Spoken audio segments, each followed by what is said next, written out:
Muhammad's wives are called the mothers of believers. Interestingly, Muhammad was originally called the father of believers in the Quran.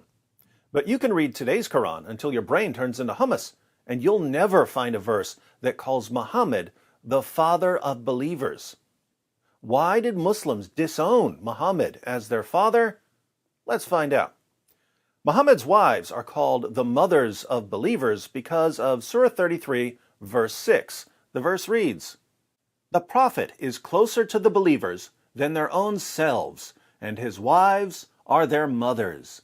Blood relations among each other have closer personal ties in the decree of Allah than the brotherhood of believers and muhajirs. Muhajirs are the Muslims who fled Mecca. Nevertheless, do ye what is just to your closest friends. Such is the writing of the decree of Allah. So, Muhammad's wives are the mothers of believers. Hey, what's this? It looks like there's a footnote. I wonder what sort of valuable information we'll find in said footnote. Here it is. In spiritual relationships, the Prophet is entitled to more respect and consideration than blood relations. The believers should follow him rather than their fathers or mothers or brothers, where there is conflict of duties. He is even nearer, closer to our real interests, than our own selves. In some qiras, I love qiras, which are different versions of the Quran, even though Muslims insist that there's only one Quran. In some qiras, like that of Ubay ibn Ka'b, occur also the words, "and he is a father of them," which imply his spiritual relationship and connection with the words, "and his wives are their mothers." Thus, his spiritual fatherhood would be contrasted pointedly with the repudiation of the vulgar superstition of calling anyone like Zayd ibn Haritha by the appellation Zayd ibn Muhammad, Quran 33:40. Such an application is really disrespectful of the Prophet. Now that's strange.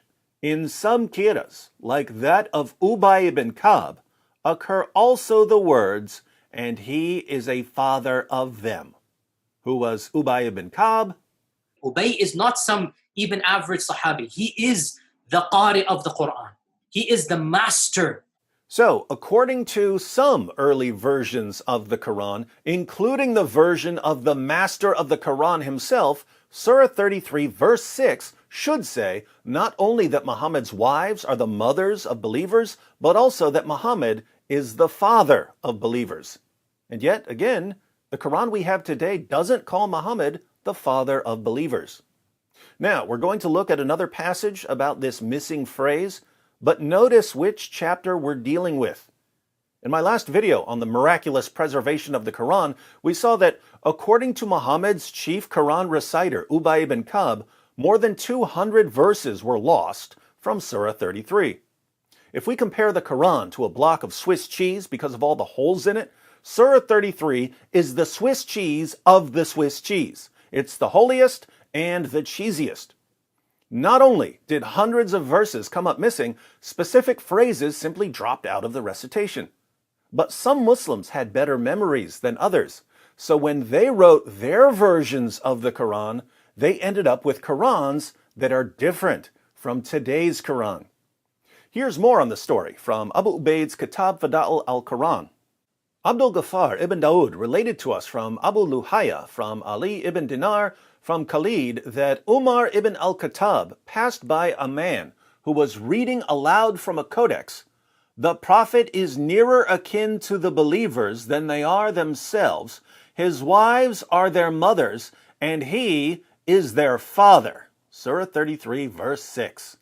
So, this Muslim was reading a Quran that's different from today's Quran. As we're about to see, he was reading from Ubay ibn Ka'b's version of the Quran. Said Umar, "Separate not from me till we find Ubay ibn Ka'b." Umar had to get to the bottom of this.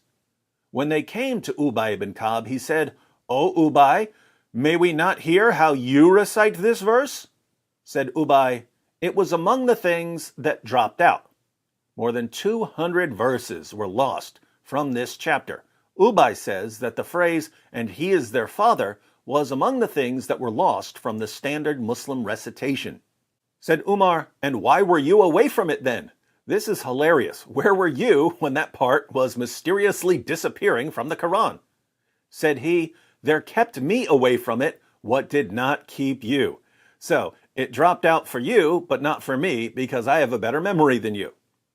Now, if the phrase, "and he is their father," dropped out of the Quran version that Umar used, but it was still in Ubay's Quran, were there different versions of the Quran? Absolutely. Is there only one Quran? Definitely not. Why do Muslim scholars and apologists tell Muslims that there's only one Quran perfectly preserved from the time of Muhammad? Because they're liars. How are our Muslim friends going to respond? The same way they respond to the fact that hundreds of verses were lost from this chapter. Oh, those things were abrogated. The phrase, "and he was their father," was abrogated. But there are a few problems here. First, abrogation is supposed to refer to Allah canceling certain commands in favor of new commands. But "he is their father" isn't a command, it's a description of Muhammad's relationship to Muslims. Did Muhammad's relationship to Muslims change? Was Muhammad the father of Muslims for a while until Allah changed his mind? Why would Allah abrogate that part of the verse?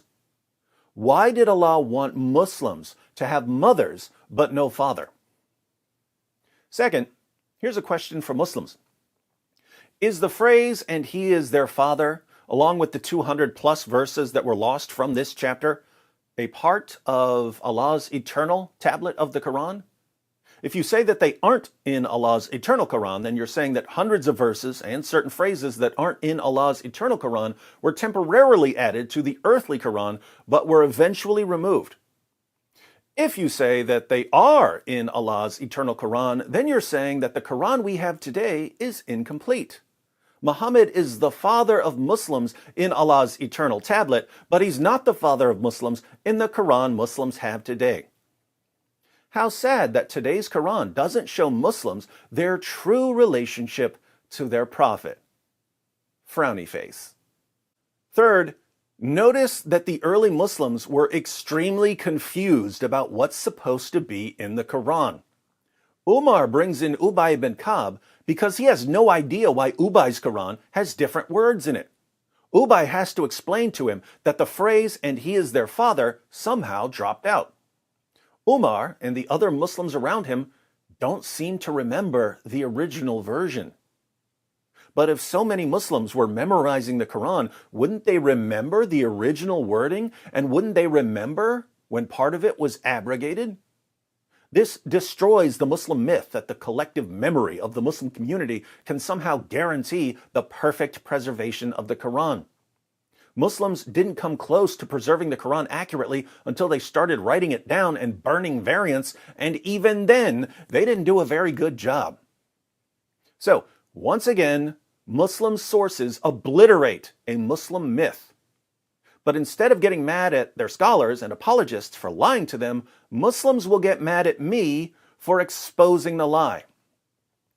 What kind of religion causes people to love lies and hate the truth? A false religion. For more videos proving that the standard Muslim narrative of the Quran has more holes than a Tetley teabag, check out this playlist, which begins with the comedic genius and radiant personalities of David Wood and Nabil Qureshi. This is not a joke, brothers and sisters.